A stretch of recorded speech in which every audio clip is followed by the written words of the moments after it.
Welcome students, this is Ayesha Fatima. Welcome to my YouTube channel. तो student, जैसा कि आप लोगों को पता है कि हम लोग क्लास 11th की फिजिक्स की न्यू बुक पढ़ रहे हैं, Punjab education curriculum training and assessment authority. और इस न्यू बुक को लेकर हम लोगों ने चैप्टर नंबर 2 स्टार्ट किया हुआ है। और आज हम लोग इस चैप्टर नंबर 2 के एक्सरसाइज के मल्टीपल चॉइस क्वेश्चंस को सॉल्व करेंगे।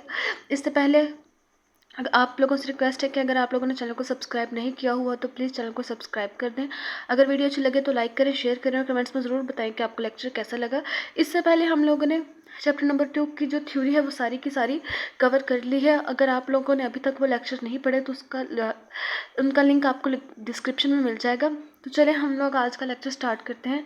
हमारे पास सबसे पहला MCQs है 2.1, जो कि हमारे पास ये है कि the angle at which dot product becomes equal to cross product, यानी कि हमारे पास वैसा कौन सा एंगल है जिसमें जो डॉट प्रोडक्ट जो है वो क्रॉस प्रोडक्ट के इक्वल आ जाएगा। तो हम लोग इस MCQs को सॉल्व करके देखेंगे कि हमारे पास ऐसा कौन सा एंगल है जिस एंगल में हमारे पास जो डॉट प्रोडक्ट है वो क्रॉस प्रोडक्ट के इक्वल आ जाता है। अब देखिए स्टूडेंट्स, हमारे पास जो डॉट प्रोडक्ट है वो vector A dot vector B, अगर हमारे पास एक डॉट प्रोडक्ट है उसका मैग्नीट्यूड ले लिया। फिर हमारे पास यहाँ पर एक क्रॉस प्रोडक्ट है वेक्टर ए और क्रॉस वेक्टर बी, इसका हम लोगों ने मैग्नीट्यूड ले लिया। तो वेक्टर ए और वेक्टर बी का जब हम लोगों ने डॉट प्रोडक्ट लिया तो हमारे पास ए बी कोस थीटा के इक्वल आ गया। वेक्टर ए और वेक्टर बी का जब हम लोगों ने क्रॉस प्रोडक्ट लिया तो वो हमारे पास ए बी साइन थीटा के इक्वल आ गया। हम लोगों ने जो फाइंड करना है, एंगल फाइंड करना है, तो हम लोग यहाँ पर ए बी कोस थीटा को इस लेफ्ट हैंड साइड से उठा के राइट हैंड साइड पे ले आएंगे। जब हम लोग ए बी कोस थीटा को लेफ्ट हैंड साइड से उठा के राइट हैंड साइड पे लेकर आएंगे तो यहाँ पर 1 बच जाएगा। तो हम लोग लिख देंगे 1 is equal to A B sine theta over A B cos theta. तो हमारे पास यहाँ पर ए बी और ए बी कैंसिल आउट हो जाएगा और sine theta over cos theta आ जाएगा। और sine theta over cos theta हमारे पास टेन थीटा के इक्वल होता है। तो हमारे पास 1 is equal to sine theta over cos theta आ गया और sine theta over cos theta हमारे पास टेन थीटा के इक्वल होता है। तो जब हम लोगों ने sine theta over cos theta को लेफ्ट हैंड साइड पे लिख दिया, को 1 को राइट हैंड साइड पे लिख दिया, तो हमारे पास sine theta over cos theta is equal to 1 आ गया। तो हमारे पास साइन थीटा और कोस थीटा टेन थीटा के इक्वल होता है। टेन थीटा हमारे पास 1 के इक्वल आ गया। जब हम लोगों ने थीटा फाइंड करना है, यानी कि एंगल फाइंड करना है, वो एंगल जहाँ पर क्रॉस प्रोडक्ट और डॉट प्रोडक्ट जो है वो सेम आए, तो टेन यहाँ पर टेन इधर जाके इन्वर्स हो जाएगा। तो theta is equal to tan inverse 1 आ जाएगा हमारे पास। तो टेन इन्वर्स जो होता है वो हमारे पास 45 डिग्री की इक्वल होता है। यह आप लोग कैलकुलेटर से भी करके देखें तो जो टेन इन्वर्स जो होता है हमारे पास 45 डिग्री की इक्वल होता है। तो theta is equal to 45 degree आ जाएगा, यानी कि 45 डिग्री एंगल वो एंगल है जहाँ पे हमारे पास दो वेक्टर्स के क्रॉस प्रोडक्ट और डॉट प्रोडक्ट जो है वो सेम आते हैं या इक्वल आते हैं। तो हमारे पास जो ऑप्शन बी है वो हमारे पास करेक्ट है। दूसरा हमारे पास जो MCQs है वो 2.2 है, जिसमें हम लोगों से पूछा गया है कि एक प्रोजेक्टाइल है वो अपनी मैक्सिमम हाइट गेन करता है एट एंगल ऑफ, यानी कि हमारे पास एक प्रोजेक्टाइल है वो अपनी मैक्सिमम हाइट कहाँ पर गेन करता है। तो स्टूडेंट्स, हाइट ऑफ प्रोजेक्टाइल को फाइंड आउट करने के लिए हम लोगों ने जो फार्मूला हाइट ऑफ प्रोजेक्टाइल वाले लेक्चर में पढ़ा था वो था h is equal to V I square sine square theta over 2g। ये हमारे पास हाइट ऑफ प्रोजेक्टाइल को जो है फाइंड करने के लिए हम लोगों ने ये फार्मूला पढ़ा था। अब देखिए स्टूडेंट्स, मैंने आपको एक बात समझाई थी कि जिस भी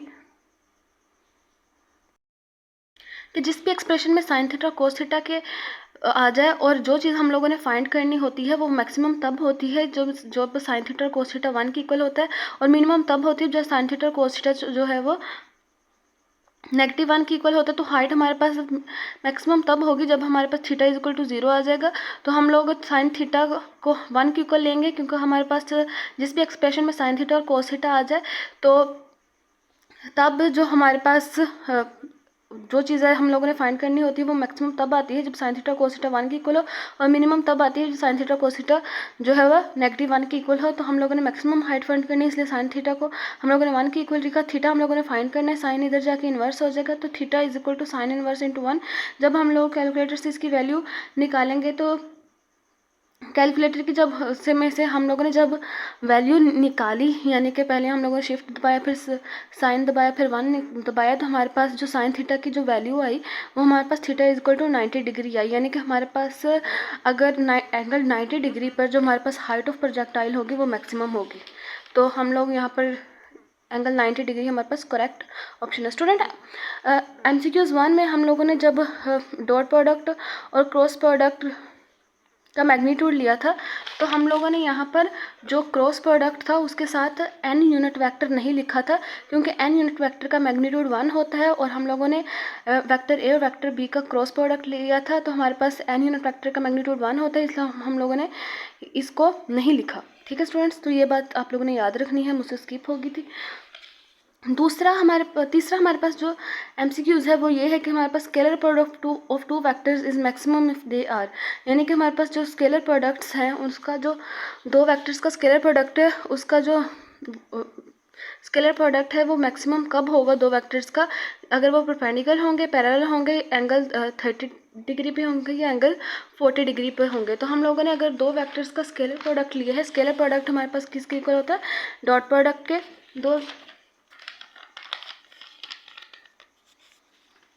दो वेक्टर्स का हम लोगों ने स्केलर प्रोडक्ट लिया है, तो स्केलर प्रोडक्ट हम लोग कैसे लिखते हैं, vector A dot vector B, हमारे पास ए बी कोस थीटा आ गया। हमारे पास ये दो वेक्टर्स हैं, इनका हम लोगों ने स्केलर प्रोडक्ट लिया तो हमारे पास ए बी कोस थीटा के इक्वल आ गया। तो हमारे पास मैंने आपको अभी ये चीज़ बताई है कि जिस एक्सप्रेशन में कोस थीटा साइन थीटा आ जाए उसमें जो चीज़ हम लोगों ने फाइंड करनी है वो मैक्सिमम तब होगी जब कोस थीटा या साइन थीटा 1 के इक्वल होंगे, और मिनिमम तब होगी जब कोस थीटा और साइन थीटा जो है -1 के इक्वल होंगे। तो हम लोगों ने जो मैक्सिमम स्केलर प्रोडक्ट है दो वेक्टर्स का वो फाइंड करना है, इसलिए हम लोग कोस थीटा को 1 के इक्वल ले लेंगे। कोस थीटा को हम लोगों ने 1 के इक्वल लिया तो हम लोगों ने थीटा जो एंगल फाइंड करना है कोस से इधर राइट हैंड साइड पे जाके इन्वर्स हो जाएगा। तो कोस इन्वर्स को जब हम लोग फाइंड करेंगे तो कोस इन्वर्स की वैल्यू होती है हमारे पास 0, यानी कि जब दो वेक्टर्स कोस इन्वर्स की वैल्यू हमारे पास 0 डिग्री होती है तो theta is equal to 0 degree आ गया। यानी कि जब दो वेक्टर्स हमारे पास पैरेलल मूव कर रहे होते हैं तो उनके दरमियान जो थीटा बनता है वो हमारे पास 0 डिग्री बनता है। तो इसलिए हमारे पास जो दो वेक्टर्स हैं उनका स्केलर प्रोडक्ट मैक्सिमम तब होगा जब थीटा 0 डिग्री के इक्वल होगा। जब दो वेक्टर्स एक पैरेलल होंगे उनके दरमियान थीटा 0 डिग्री बनने लगेगा। तो हमारे पास यहाँ पर MCQs पैरेलल है तो हम लोग पैरेलल पर टिक कर देंगे।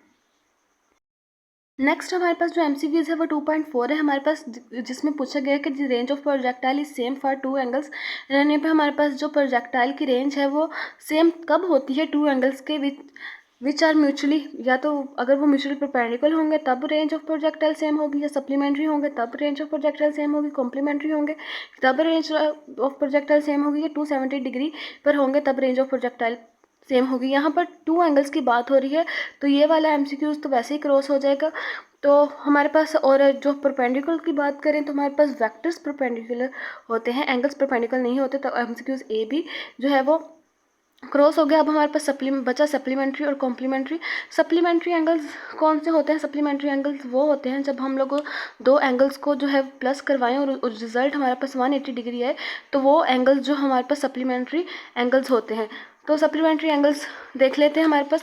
देखिए स्टूडेंट्स, देखिए हमारे पास सप्लीमेंट्री एंगल्स वो होते हैं जब हम लोग दो एंगल्स को प्लस करवाएं तो जो रिजल्ट है हमारे पास 180 डिग्री हो, ये चीज़ हमारे पास सप्लीमेंट्री एंगल होती है। यहाँ पर हम लोग थीटा 1 को जो है वो 120 डिग्री ले लेते हैं, थीटा 2 को जो है 60 डिग्री ले लेते हैं। तो जब हम लोगों ने इनको प्लस करवाया तो हमारे पास एंगल जो है 180 डिग्री आया। हम लोग यहाँ पर कोई और भी एंगल ले सकते हैं, एंगल्स ले सकते हैं, यानी कि थीटा 1 और थीटा 2 दो एंगल्स लेने हैं हम लोगों ने। हम लोग कोई और भी एंगल्स ले सकते हैं जिनको प्लस करके हमारे पास जो रिजल्ट है वो 180 डिग्री आए। तो हमारे पास थीटा 1 जो है हमारे पास 120 डिग्री है, थीटा 2 हमारे पास 60 डिग्री है, सॉरी यहाँ पर 60 है, थीटा 2 हमारे पास 60 डिग्री है। तो हमारे पास जो रेंज ऑफ प्रोजेक्टाइल को फाइंड आउट करने का फार्मूला है वो हमारे पास है R is equal to VI² sin 2 theta. ये हमारे पास रेंज ऑफ प्रोजेक्टाइल को फाइंड आउट करने का फार्मूला है। MCQs में हमसे क्या पूछा गया है, MCQs में हमसे पूछा गया है कि जो रेंज ऑफ प्रोजेक्टाइल है वो सेम तब होती है दो एंगल्स के लिए जो वो म्यूचुअली क्या हो, वो सप्लीमेंट्री हो या कॉम्प्लीमेंट्री, क्योंकि परपेंडिकुलर 270 डिग्री जो है हमारे पास वैसे ही रॉन्ग हो गया है, वैसे ही क्रॉस हो गया, क्योंकि हमें पता है कि ये दोनों नहीं आ सकते। तो हमारे पास स्टूडेंट्स, अगर हम लोग थीटा 1 को लेकर R1 की वैल्यू फाइंड करें और थीटा 2 को लेकर R2 की वैल्यू फाइंड करें, अगर R1 और R2 जो है वो इक्वल है तो हमारे पास यानी कि म्यूचुअली सप्लीमेंट्री होंगे दो एंगल्स, तो फिर हमारे पास रेंज ऑफ जो प्रोजेक्टाइल है वो सेम होगी। अगर नहीं तो हमारे पास यानी कि ये सप्लीमेंट्री भी नहीं आएगा। तो R1 को हम लोगों ने फाइंड आउट करना है। हमारे पास R1 is equal to VI² sin 2 theta आ गई। तो थीटा को हम लोगों ने 1 का नाम दे दिया गया, R को 1 का नाम दे दिया गया।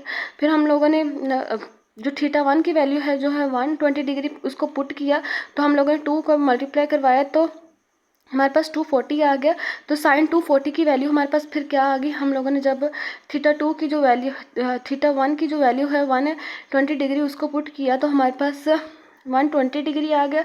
ठीक है, तो हम लोगों ने 2 को 120 से जो है मल्टीप्लाई करवाया तो 240 डिग्री आ गया। तो हमारे पास sin 240 डिग्री जो है वो sin 240 डिग्री की वैल्यू होती है हमारे पास -√2/2। तो ये हमारे पास sin 240 डिग्री की वैल्यू हो गया। अब हम लोगों ने जो हो है R2 की वैल्यू फाइंड करनी है, और R2 की वैल्यू फाइंड करने के बाद देखना है कि हमारे पास उसकी वैल्यू भी -√3/2 आती है। R2 की वैल्यू जब हम लोगों ने फाइंड करनी है तो थीटा की वैल्यू जो है वो 60 पुट कर देनी है, क्योंकि θ2 जो हमारे पास 60 डिग्री की इक्वल है। R2 हमारे पास है V1² sin 2 थीटा, और θ2 की वैल्यू हमारे पास 60 है। θ2 की वैल्यू जब 60 पुट की तो 2 × 60 120 डिग्री आ गया हमारे पास। तो sin 120 डिग्री जो है हमारे पास उसकी वैल्यू हमारे पास होती है √3/2। √3/2 हमारे पास जो है वो sin 120 डिग्री की वैल्यू होती है, प्लस √3/2 आता है। तो हमारे पास R2 की वैल्यू होगी R2 is equal to VI² √3/2। तो यहाँ पे देखें R1 की वैल्यू हमारे पास -√3/2 थी, और R2 की वैल्यू हमारे पास R2 में हमारे पास जो थीटा की वैल्यू थी वो आई है हमारे पास VI² √3/2। तो यानी कि हमारे पास ये सप्लीमेंट्री एंगल जो है म्यूचुअली सप्लीमेंट्री भी नहीं होंगे। तो हमारे पास ये वाला MCQs जो है वो भी क्रॉस हो गया। अब हमारे पास एक ही MCQs बचता है, तो इसका मतलब है यही ठीक होगा। हम लोग इस पर क्रॉस टिक भी कर सकते हैं, लेकिन हम लोग इसको समझेंगे। दो एंगल जो है म्यूचुअली कॉम्प्लीमेंट्री कब होते हैं? दो एंगल जो है म्यूचुअली कॉम्प्लीमेंट्री तब होते हैं जब हम लोग दो एंगल्स को प्लस करें और रिजल्ट हमारे पास 90 डिग्री आए। यहाँ पर हम लोगों ने θ1 लिया, फिर उसको प्लस किया θ2 से, तो रिजल्ट 90 डिग्री आ गया।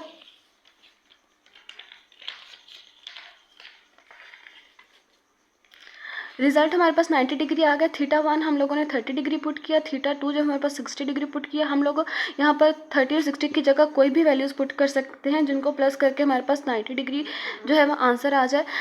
तो हमारे पास जब दो एंगल्स को हम लोग प्लस करते हैं तो हमारे पास जो रिजल्ट आता है वो 90 डिग्री आता है। तो हम लोग 30 डिग्री को θ1 कह देते हैं, θ1 is equal to 30 degree, 60 degree को θ2 कहते हैं, θ2 इज इक्वल टू 60 डिग्री।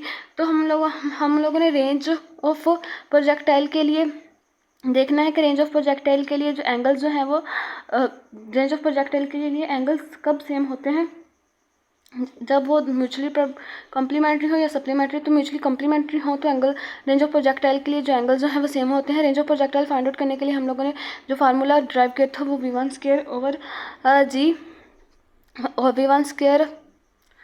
और sin 2 थीटा आई थी। हम लोगों ने पहले हम लोग R1 फाइंड करेंगे और फिर θ1 की वैल्यू पुट कर देंगे, फिर R2 फाइंड करेंगे और थीटा की वैल्यू 2 पुट करके हम लोग फिर R2 जो है फाइंड आउट करेंगे। पहले हम लोग R1 फाइंड आउट करेंगे। R1 इज इक्वल टू हमारे पास V1² sin 2 θ1 आ गई। θ1 हमारे पास जो है वो 30 डिग्री है, θ1 की वैल्यू हम लोगों ने पुट कर दी तो 30 डिग्री आ गई।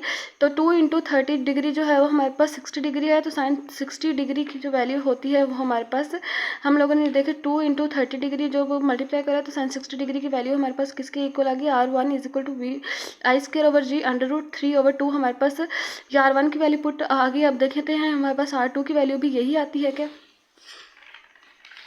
तो R2 की वैल्यू हम लोग फाइंड करने के लिए हम θ2 की वैल्यू पुट करेंगे जो कि हमारे पास 60 है, 60 डिग्री है। तो हम लोगों ने θ2 की जब वैल्यू पुट कर दी तो 2 × 60 डिग्री आ जाएगा।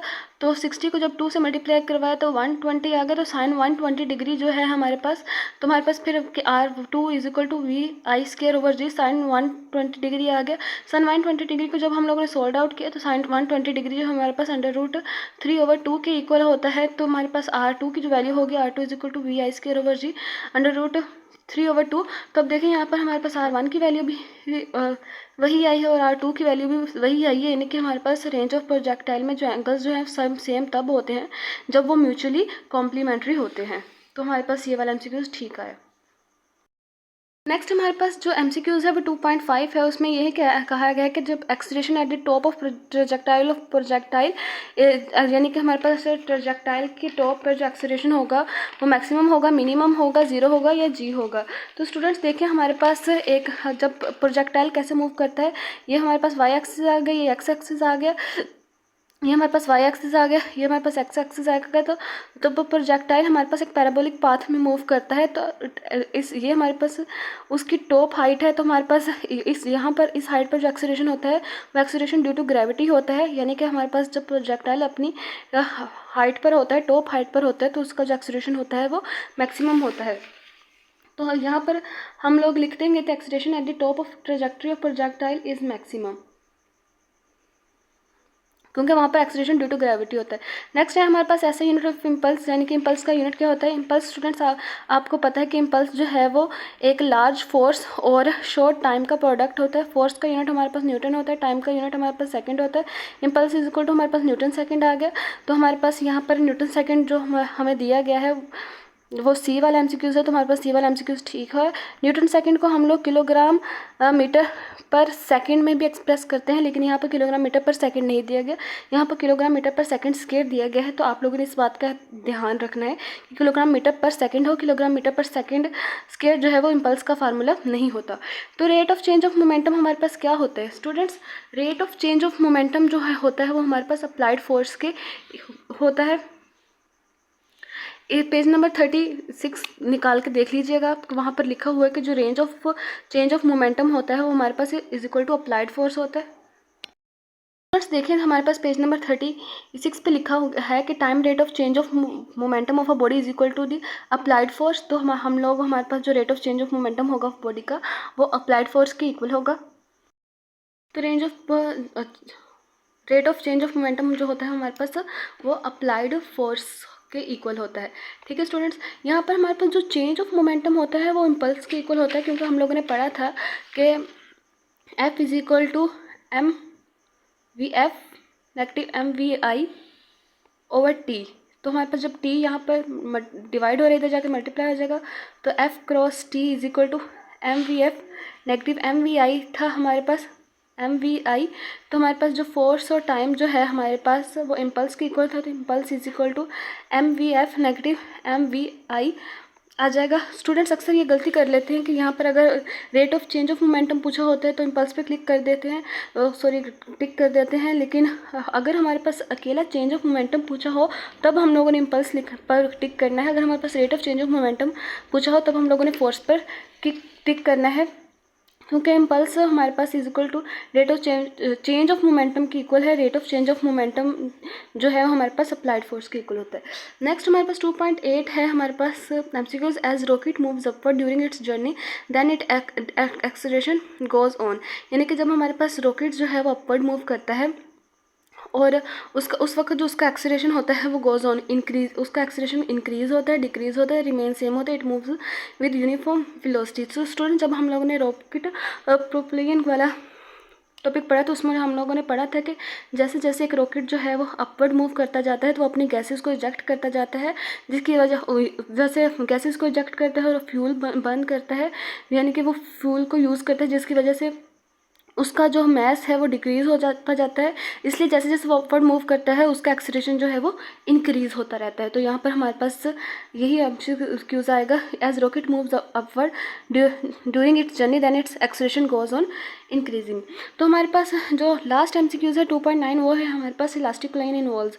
इलास्टिक लाइन में हमारे पास एनर्जी लॉस होती है, गेन होती है, या ना गेन होती है ना लॉस होती है, या हमारे पास एनर्जी और जो है वो इलास्टिक लाइन में रिलेशन ही कोई नहीं है। तो हम लोगों ने पढ़ा था कि जो इलास्टिक लाइन में है जो है मोमेंटम भी कंजर्व रहता है और एनर्जी भी कंजर्व रहती है, यानी कि एनर्जी ना तो लॉस होती है ना गेन होती है। तो हमारे पास यहाँ सी वाला MCQs जो है वो बस करेक्ट है कि इलास्टिक लाइन में जो हमारे पास मोमेंटम जो है वो काइनेटिक एनर्जी जो है कंजर्व रहती है, तो एनर्जी ना गेन होती है ना लॉस होती है। सकती है। ठीक है, ओके स्टूडेंट्स, उम्मीद है कि आपको लेक्चर की समझ आ गई होगी। अगर आपको लेक्चर की अच्छी से तरीके से समझ आ गई हो तो प्लीज़ चैनल को सब्सक्राइब कर दें। अगर वीडियो अच्छा लगे तो लाइक करें, शेयर करें और कमेंट्स में ज़रूर बताया करें कि आपको लेक्चर कैसा लगा। ओके स्टूडेंट्स, अल्लाह हाफिज़।